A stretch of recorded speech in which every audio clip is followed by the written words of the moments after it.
뒤지가 진적. 뒤지가 무슨 뜻이죠? 조그마한 글을 적혀는. 아니지. 뒤지가 여기서 그거잖아. 밑단능 종이가 뒤지잖아. 화장지입니다, 화장지. 그러니까 예전에는 당연히 그 화장지가 상당히 고급 그거이고, 그 다음에 그렇지 않았으니 뭐 일반적으로 많이 쓰이지 않았던 거니까 이제 뒤닦을 종이를 이제 따로, 여러분들은 그런 경험 없죠? 저는 지금 이제 시골, 어렸을 때 시골에 가면 신문 있지? 신문이랑 뭐가 있었냐면 그 한 장씩 뜯어 쓰는 달력이 있어. 뭔지 알아요. 그게 지금 이제 화장실에 많이 놓여 있었거든. 그게 이제 종이가 거칠잖아. 비벼서 부드럽게 만들고 난 다음에 이제 쓰는 거지. 사실 벌써 그래. 여러분들 이제 그런 경험이 없을 테니까. 있어? 신문지요. 맞아. 너 어디서?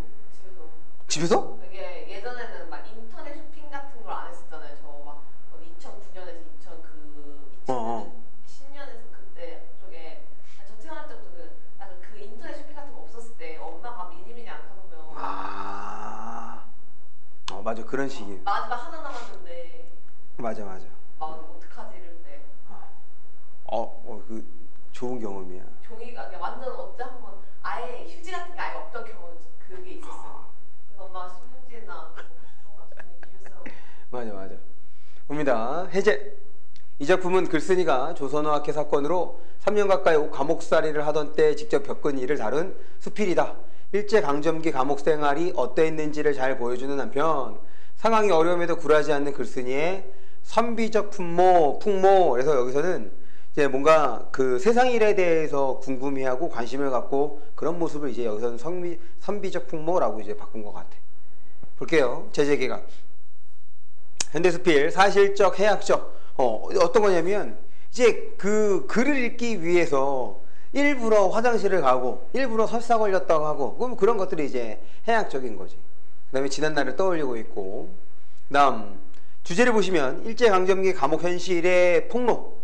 그래서 사실 이제 비인간적이었던 거지. 그리고 지금 이제 조선어학회 사건으로 잡혀있기 때문에 얘네들이 당연히 세상에 대한 일을 더 관심을 갖게 되면, 그것을 알게 되면 이제 그 교도소에서도 지금 얘네들을 보기가 어려울 테니까. 그러니까 얘네 뭐 일을 일으킬 수 있는 거 아니야. 그래서 최대한 바깥 소식을 뭐 안 알려주려고 하는 거지. 그것이 이제 뒤지어도 이어지게 되는 겁니다.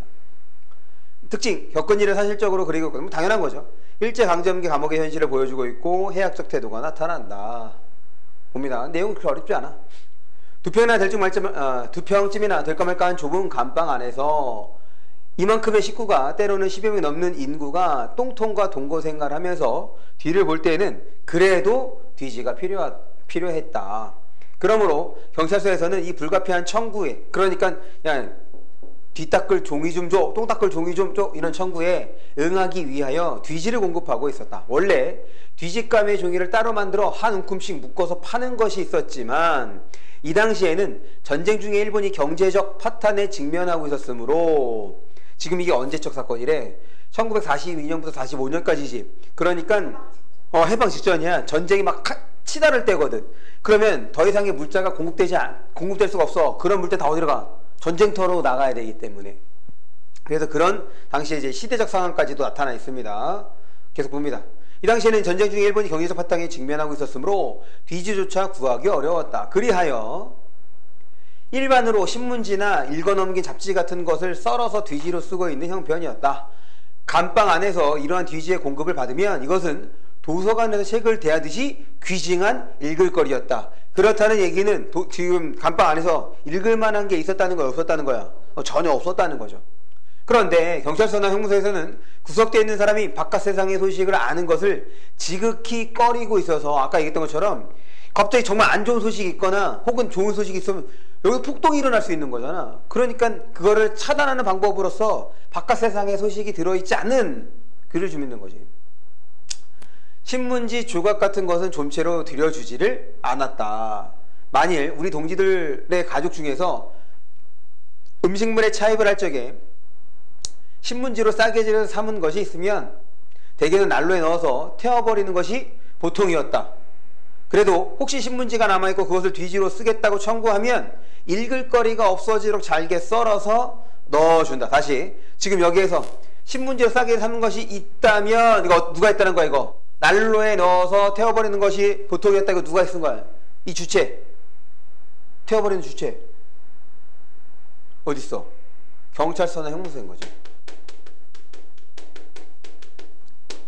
형무소가 주체인 거야. 왜? 아까 얘기했잖아. 지극히 꺼리고 있어서 그렇게 있는 것이 있으면 보통 이랬고, 혹시 신문지가 남아있고 뒤지로 쓰겠다고 청구하면 읽을 거리가 없어지도 잘게 썰어서 넣어준다 라고 얘기했으니 이거의 주체는 경찰서 형무소라고 봐주시면 되겠다. 그리하여 대개는 한 장이나 두 장밖에 더 주지 않는다. 됐습니까? 지금 뒤지를 이제 잘 넣어주지 않는 이유, 그것이 이제 나와 있는 거예요. 그러면 뒤를 보기 전에 이 신문지 쪽을 한 줄 한자도 빼놓지 않고 읽는다. 뒤지를 바꿔서 왜 뒤를 안 보느냐고 따지는 일도 있기 때문에 똥통 위에 올라앉아서 그것을 읽어버리는 일도 있었다. 이런 게 바로 해학적인 거지. 그러니까 얼마만큼 글에 대한 욕망이 이제 컸다는 것을 보여주는 거죠. 그러니까 저도 이런 또 우스갯소리를 뭐라 하냐면 활자 중독이라고 얘기를 하더라고. 그러니까 뭔가를 자꾸 읽어야 되는 거야.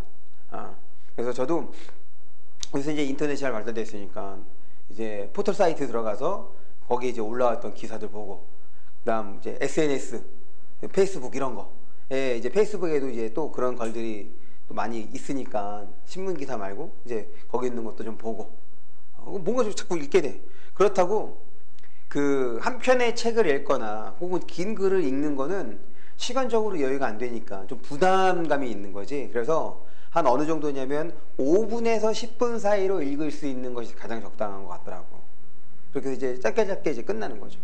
그러다 보니까 글의 내용, 사실 그 내용이 깊어지려면 심화가 되려면 당연히 글의 내용이 그 글이 길어야 될 거 아니야. 그러다 보니까는 좀 단편적인 지식들, 그냥 얇은 지식 정도 그렇게 되는 것 같아. 계속 봅니다. 이러한 재료는 같은 감방에 있는 동지들도 읽어보기를 열심으로 바라고 있기 때문에 차마 혼자만 보고 없앨 수는 없었다. 그리하여 무슨 꾀를 부리고 무슨 방법을 쓰든지 간에, 이거는 이제 글쓴이뿐 아니라 나머지 동지들도 다 뭐하고 싶은 거야? 읽고 싶은 거죠. 간에 신문 조각을 돌려가며 윤독하기로 하는 것이었다. 이것을 읽되 어여시 펼쳐놓고 보는 것이 아니라, 당연하지, 지금 앞에서 그렇게 읽는 것을 좋아한다고 해서 싫어한다고 그랬어. 꺼린다고 했어. 그러니까 대놓고 읽으면 어떻게 되겠어? 다 뺏기는 거야. 그리고 다음부터 주지도 않겠지.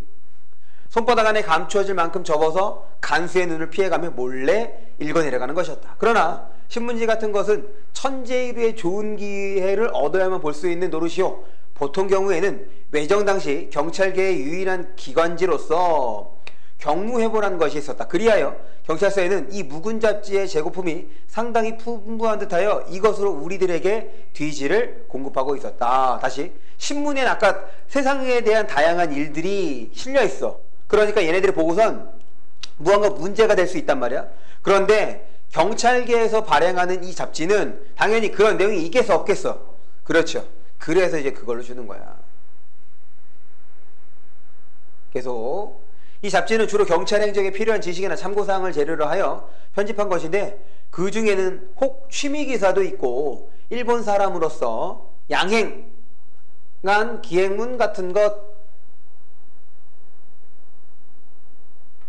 것도 있었다. 여기다가 별표를 하면 되겠네요. 이 글에 나타난 글쓴이의 개성 해서 읽을 거리를 구하기 위해서 지금 뒤 자주 보기, 헛뒤 보기, 이런 것들이 이제 해학성을 보여준다 라고 할 수 있는 거죠. 계속 어쨌든 우리는 문초를 받는 일 외에는 열흘이 하루같이 아무것도 하는 일 없이 팔짱을 끼고 부라지를 하며 온종일 앉아 있으므로 그 무료하기란 견주어 말할 데가 없었다. 그런데 이러한 글발이 있는 종이 조각이라도 얻어 읽는 경우에는 한결 질이 지금은 이제 지리하다라고 쓰지 않습니다. 지금은 지루하다라고 써요. 이제 예전에 지루하다를 지리하다라고 얘기했어.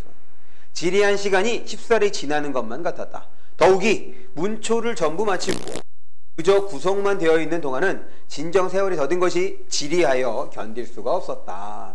시간이 안 가는 거지. 계속 그리하여 우리는 어떻게 하든지 이 경무휘보의 잡지 쪽을 많이 입수하도록 갖은 노력을 다 기울였다. 이제 그 얘기가 나오는 거야. 지금 읽을 거리를 구하기 위해서 한 행동들이 나옵니다. 우선 뒤를 자주 보기로 하였다. 설사가 나니까 한 장만으로 부족하니 넉 장씩 달라고 하였다.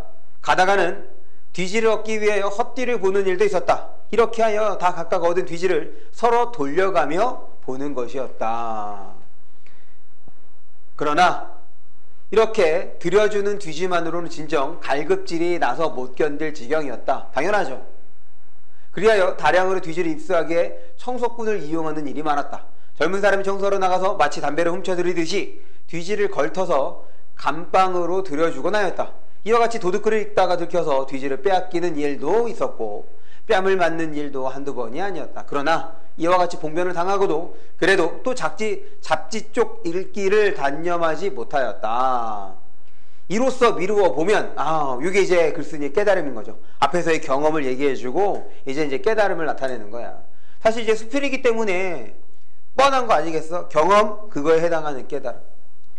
이로써 미루어 보면 사람이 하고 싶어하는 의욕은 벌을 받거나 모욕을 당하는 것만으로 깨끗이 청산하여 버리지 못하는 것 역시 인간인가 싶었다. 어려운 상황 속에서도 하고 싶은 거 해야 된다. 이런 얘기인 거죠.